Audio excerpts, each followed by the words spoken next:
কি হচ্ছে রে আপদ? আরে দেখো না মেশো, বলটাই বস্তার নিচে ঢুকে গেছে। তাই দে, আরে আরে দেখি। নে নে নে। বাহ মেশো, তোমার গায়ে তো হেভি জোর। দেখ ধর ধর ধর। আসল দেখ। হ্যাঁ, খুব শক্ত। এবার দেখ দেখ।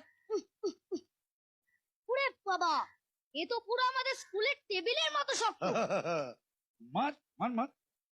না না, তোমার লাগবে। দূর আপদ, কিচ্ছু হবে না, মার। মারবো? আচ্ছা। ইয়া! ওরে বাবা, উফ কি শক্ত! আমার হাতটা পুরো ভেঙেই গেল। ওরে বাবা কি শক্ত!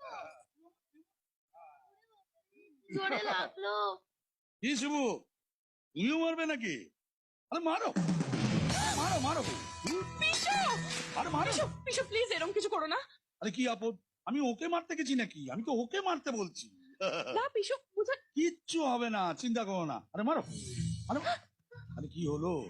লজ্জা হয় কি দয়া করছি? লজ্জা ভয় দয়া তিনটেই করছে।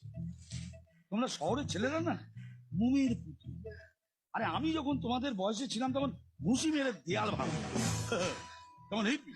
আরে হিট মি। হ্যাঁ আরে কেমন? শিবু এত করে যখন বলছে তখন দাও কলকাতার এক পিস, না মারলে তো আর ও ছাড়বে না। আরে মারো মারো মারো না।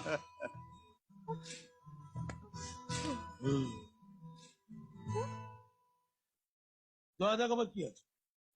আরে হিট মি। হ্যাঁ, আমার শরীরটা পাথরের মতো শক্ত।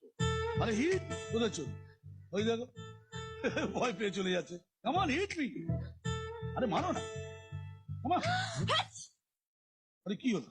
আরে তুমি এসব কুসংস্কারে বিশ্বাস করো নাকি? আরে দূর আপদ, হাসলো তো কি হলো? কেমন হিট মি, চলো কেমন কেমন।